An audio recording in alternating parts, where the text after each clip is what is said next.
झारखंड में विधानसभा चुनाव होने वाले हैं और माननीय मुख्यमंत्री जी हेमंत सोरेन जी हर बार की तरह इस बार भी झुंझुना लेकर बाजार में घूम रहे हैं। इस बार वो मैया सम्मान योजना वाला झुंझुना जनता को पकड़ा रहे हैं। मुख्यमंत्री जी ये बताएंगे कि ये मैया सम्मान योजना पिछले 5 साल आपको क्यों याद नहीं आया। यदि आपको जनता के इतना ही चिंता था, उनके दुख दर्द का इतना ही तकलीफ था, तो ये मैया सम्मान योजना वाला 1000 रुपया वाला झुंझुना 5 साल पहले क्यों नहीं पकड़ा दिए। पूरे साल आप नींद में सोए रहें, पूरे साल जनता त्राहिमाम करती रही, गरीबी से लड़ती रही और आपको नींद से आप बाहर नहीं आए। और जब चुनाव आ गया है तो फिर से अब सत्ता पाने के लिए आप जनता के सामने चले गए हैं 1000 रुपया का झुंझुना लेकर के। दूसरा बात, आप जनता को यह बताएंगे कि ये 1000 वाला झुंझुना कितना दिन बजेगा उनका, नहीं बता सकते हैं, क्योंकि आप झूठे और मक्कार हैं।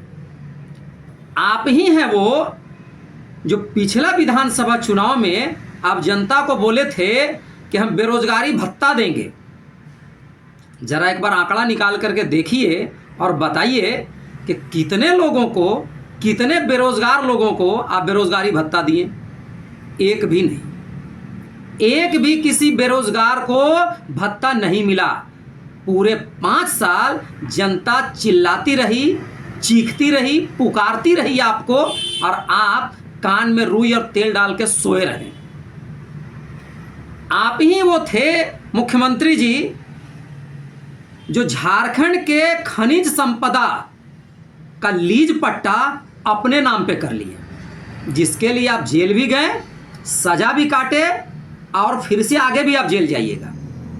शायद दुनिया के इतिहास में पहली बार ऐसा हो रहा था झारखंड में, जो एक मुख्यमंत्री पद पे रहते हुए, संवैधानिक पद पे रहते हुए आपके जैसा कोई धूर्त नेता झारखंड के लीज खनिज संपदा को अपने नाम पे किया हो।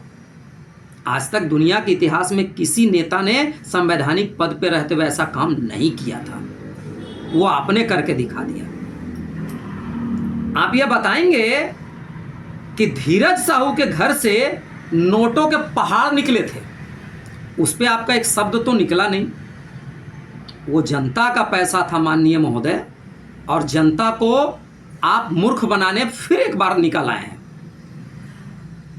आप कभी जनता को यह बताएंगे कि झारखंड के जो आदिवासी मूलवासी, जो भाई बहन अंग्रेजों से भी नहीं डरे, अंग्रेजों का गुलामी को स्वीकार नहीं किए, उनकी अधीनता स्वीकार नहीं किए, वही आदिवासी भाई बहन को आप रोहिंग्या मुसलमान को, बांग्लादेशी मुसलमान को बसा करके उन्हें अल्पसंख्यक आप कर रहे हैं। झारखंड के लगभग 500 गांव ऐसे हैं जो आज अल्पसंख्यक हो गए हैं, जहां का डेमोग्राफी 100% बदल चुका है, जहां के आदिवासी भाई बहन मूलवासी वहां के अल्पसंख्यक हो चुके हैं। जिस गांव में 500 गांव झारखंड के लगभग ऐसे हैं जहां पर आदिवासी 85% 90% थे, और आज वहां 20% बचे हैं। आने वाले अब 5 सालों में यदि गलती से अब फिर से मुख्यमंत्री चुन लिए गए तो वो 20% भी समाप्त हो जाएंगे। आपको अपने ही आदिवासी भाई बहन का चिंता है। यदि चिंता होता तो जो आदिवासी अंग्रेजों से डरे नहीं, अंग्रेजों का गुलामी स्वीकार नहीं किए, उसको आपने बांग्लादेश से रोहिंग्या मुसलमान को बुला करके उनकी गुलामी को करने पे मजबूर कर दिया है। रोहिंग्या मुसलमान को आपने बसा करके उसकी गुलामी करने पे यहाँ के आदिवासी भाई बहन को आपने मजबूर किया है। उनको झारखंड छोड़ करके दूसरे राज्यों में पलायन करने को आपने मजबूर किया है। आपको शर्म आना चाहिए, और आपको तो जनता के बीच जाना नहीं चाहिए। वो तो भला हो यहाँ के आदिवासी भाई बहन इतने सीधे, इतने सरल हैं कि वो आपके विरोध में, आपके खिलाफ विद्रोह नहीं कर रहे हैं। वरना जो आदिवासी अंग्रेजों को यहाँ से भगा चुके, वो आपके साथ क्या करते हैं वो भगवान ही मालिक है। इसलिए आप अपनी कार्यशैली और अपने गिरेबान पर झांकिए और जनता को मूर्ख बनाना बंद करिए।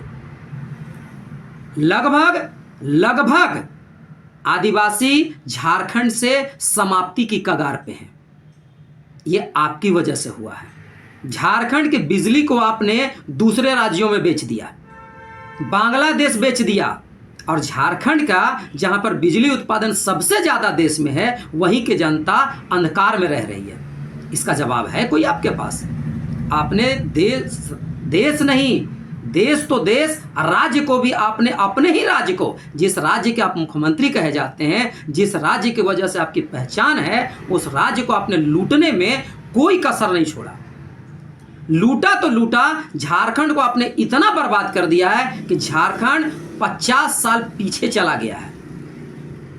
इसके विकास के लिए अब कोई योग्य नेता आएगा तभी विकास हो सकता। आपसे और आपकी पार्टी से तो संभव नहीं है। जय श्री राम।